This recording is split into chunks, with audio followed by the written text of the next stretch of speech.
Good morning, all student of BSc Agriculture second year, second same.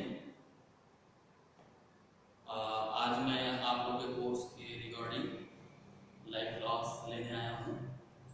जैसा कि आप सब लोगों को पता है कि कल मैं एक live class BSc first year part second semester के लिए लाइव क्लास डाला था। उसमें मैंने फंडामेंटल्स ऑफ प्लांट पैथोलॉजी के अंतर्गत what is plant pathology and their concept मैंने कल बच्चों के बीच में पढ़ा है। तो आज का जो दिन है इसमें मैंने सोचा कि BSc एग्रीकल्चर सेकेंड ईयर के जो स्टूडेंट हैं उनके कोर्स टाइटल के अकॉर्डिंग आज मैं उनका लेक्चर क्लास लूँ, और उसी के मद्देनज़र मैंने आज सेकेंड ईयर के जो कोर्स टाइटल है उस कोर्स टाइटल का नाम है disease of field and horticultural crops and field crop and their management second. इसके अंतर्गत आज का जो लेक्चर टॉपिक है, today lecture topic on downy mildew of grapes. Downy mildew of grapes is a major disease in grape crops.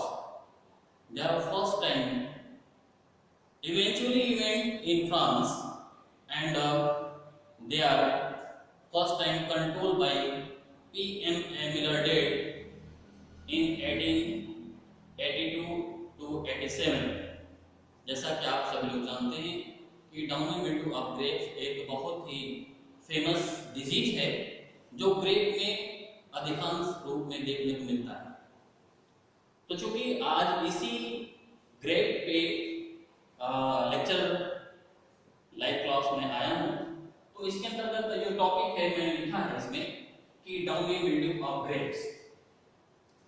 अब downy mildew of grapes जो एक important disease है इन केस ऑफ ग्रेप्स, उसमें आप देखेंगे कि उसका जो कॉजल ऑर्गेनिज्म है उसको प्लाज्मोपारा विटिकुला। Then the downy mildew of grapes is caused by Plasmopara viticula, and then nature of disease. The nature of disease is downy mildew of grapes is soil-borne disease, inconditional seed-borne, and then second is the nature of pathogen. Nature of pathogen is obligate parasite. Obligate parasite means those microorganisms, organisms or plantae which obtain food material on living cell or tissues, and they cannot live artificially in culture media in laboratory. So those type of microorganisms or organisms or plantae is called obligate parasite। जैसा कि इस concept पे कई बार मैं चर्चा किया हूँ, आप लोगों के बीच में बताता भी हूँ, और फरवरी के पूरे लेक्चर में कई टॉपिक मैंने कंप्लीट कराया, उस टॉपिक में भी मैं इसमें आप लोगों को बताया। आप सभी लोगों को मालूम है कि जो डाउनी मिल्ड्यू ऑफ ग्रेप्स है जो प्लाज्मोपारा विटिकुला कारण काज किया जाता है, ये फंगल के सब डिवीजन मैस्टिगोमाइकोटिना से बिलोंग करता है। तो सेंस ये है कि मैस्टिगोमाइकोटिना का जो स्पेसिफिक कैरेक्टर्स है उस कैरेक्टर्स को अगर आप अच्छे से जान लेते हैं कि सब डिवीजन मैस्टिगोमाइकोटिना को और किस नाम से जानते हैं, मींस सब डिवीजन मैस्टिगोमाइकोटिना को हम जूसपोरिक फंजाई के नाम से जानते हैं, सेलुलोजिक फंजाई के नाम से जानते हैं, और इसके अंतर्गत जो फंगल का वेजिटेटिव सोमेटिक स्पेसिफिक कैरेक्टर्स होता है वो हाइफा जो होता है स्पेशली सिनोसिटिक होता है, एसेप्टेट होता है, हाइलाइन होता है, माइसिलियम एसेप्टेट होता है जिसको सिनोसाइटिक कहते हैं, एसेक्सुअल के रूप में स्पोरेंजिया बनता है, स्पोरेंजिया बाद में जर्मिनेट करके जूस्पोर बनाता है। इसी तरह सेक्सुअल स्पोर के रूप में इसमें ऊस्पोर पाया जाता है। देन अगला टॉपिक है economic importance. Economic importance means इस डिजीज का आर्थिक महत्व क्या है, मीन्स ये डिजीज सबसे पहले कहाँ पे काज किया गया, किस रूप में काज किया गया और किसके द्वारा फर्स्ट टाइम रिपोर्ट किया गया। ये डिजीज का ये स्पेसिफिक नॉलेज का स्टडी करना economic importance of downy mildew of grapes के नाम से जाना जाता है। जैसा कि आप सभी लोगों को पता है कि डाउनी मिल्ट्यू ऑफ ग्रेप्स का जो इकोनॉमिक इंपॉर्टेंस है, इकोनॉमिक इंपॉर्टेंस के अंतर्गत आप सभी लोगों को पता है कि downy mildew of grapes was first time reported in France in 1875 and they are first time controlled by PMA Millardet in 1882 to 87। ये ऐसे जगह पाया जाता है जहाँ पे क्रॉप्स का मैक्सिमम कल्टीवेशन होता है और जहाँ पे कल्टीवेशन होता है तो वहाँ पे ये डिजीज बहुत आसानी से देखने को मिलती है। लॉस ऑफ असेसमेंट की बात करें तो 10 से 35% इसका एक महीने में एनुअली लॉस होता है। ये और इसके अलावा अलग अलग जियोग्राफिकल एरिया के ऊपर डिपेंड करता है। ये अलग अलग डेटा अलग अलग साइंटिस्टों के द्वारा दिया गया है। इसके बाद अगला टॉपिक आता है इकोनॉमिक इंपॉर्टेंस के बाद सिम्टम्स।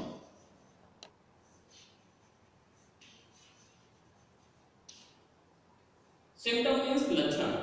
सबको पता है कि डाउनी मिल्ड्यू एक इंपॉर्टेंट डिजीज है और जिसका स्पेसिफिक सिम्टम्स पास्ट्यूल्स के रूप में आता है। ये पास्ट्यूल्स लीफ के लोअर सरफेस पे सबसे पहले येलोइश टू क्रीमी कलर के रूप में आता है, फिर बाद में लेटर स्टेज में ये पास्ट्यूल्स लीफ अदर ब्रांच पे या अदर पार्ट ऑफ प्लांट के ऊपर पहुंचता है, पहुंचने के बाद नेक्रोसिस बनाता है। तो आप ये कह सकते हैं कि the first symptoms appear in leaf as a white to yellowish pustules in the downy surface of leaf, later become the pustules cover upper surface of leaves and cause necrosis. The symptoms also appears all interior part of plant like leaves, twigs, stem and the fruit. इसके अलावा plant के और भाग पे ये symptom आसानी से देखने को मिलता है। उसमें पत्तियां हैं, टहनियां हैं, तना है और तना के साथ साथ इसके फल है। ये सभी भागों पे ये एज ए नेक्रोसिस रूप में दिखाई देता है। बाद में आप जानते हैं कि ये सिम्टम्स जब मोर सेवरी वर्नेंट स्टेज में पूरे प्लांट को कवर कर लेता है तो जो इन्फेक्शियस फ्रूट होता है वो रॉट हो जाता है and drop before maturity, maturity पहले सॉइल के अंदर ड्रॉप कर जाता है। जो टहनियां होती हैं, टहनियां डाउनवर्ड की तरफ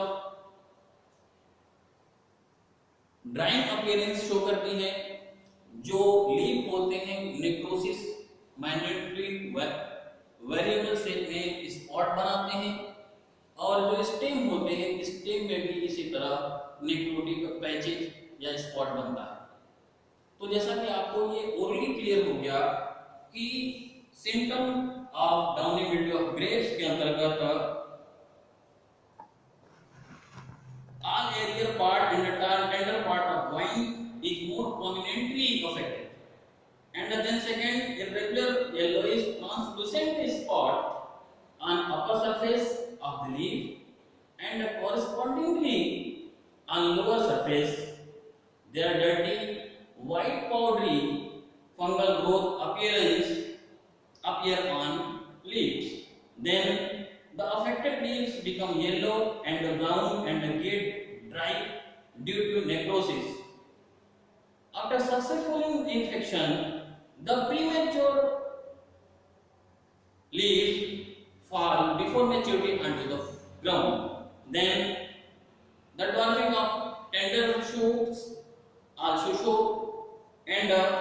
affected leaves, shoots, and the tendrils are covered by whitish growth of the fungus.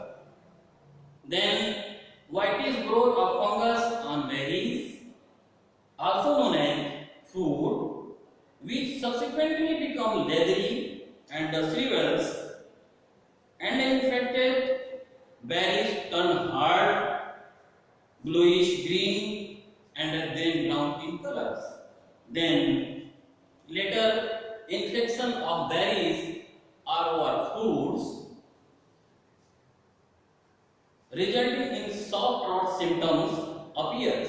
Then the normally and the fully growth nutrient berries do not contact fresh infection as stomata turn non-infection. The infection berries, no cracking symptoms appears on the skin. So all symptoms recognized by them. तो यहाँ तक ये concept symptom का हो गया। अगला जो topic है वो है एटियोलॉजी का।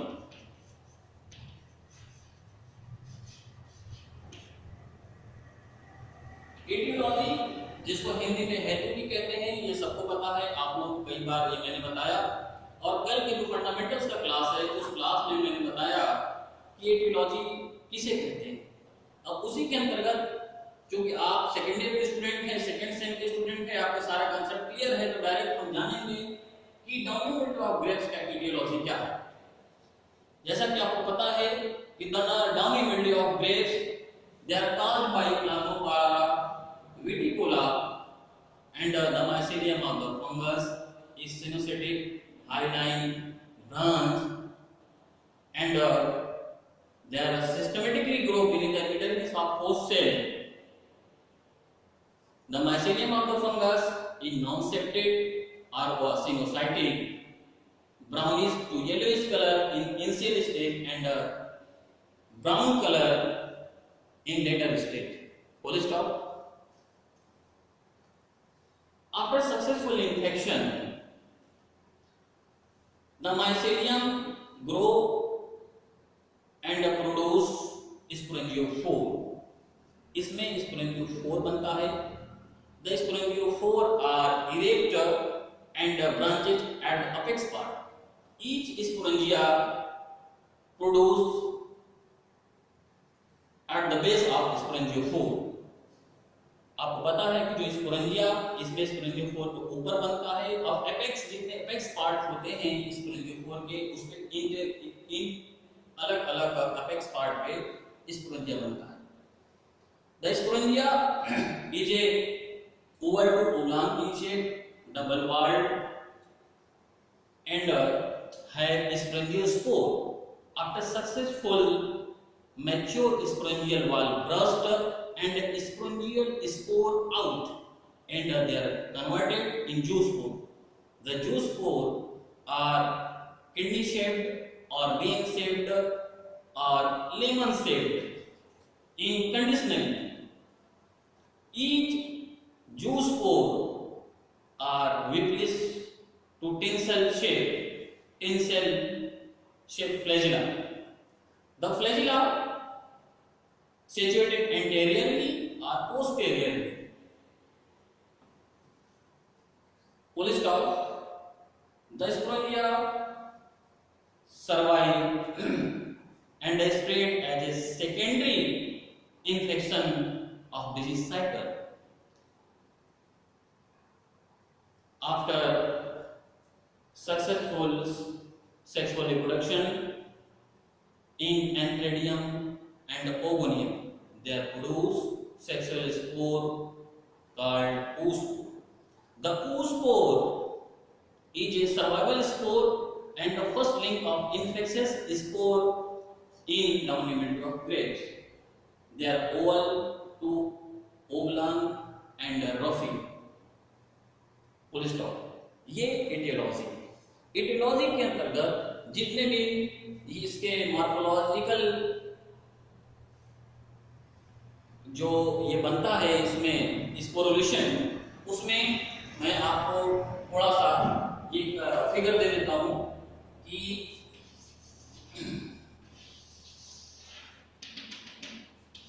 उसको और सेक्सुअल स्पोर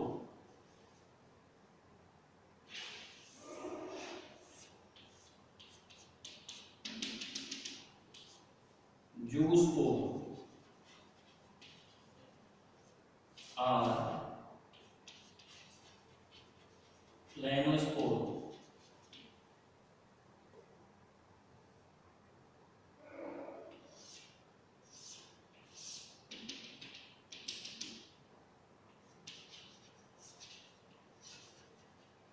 माइसीलियम।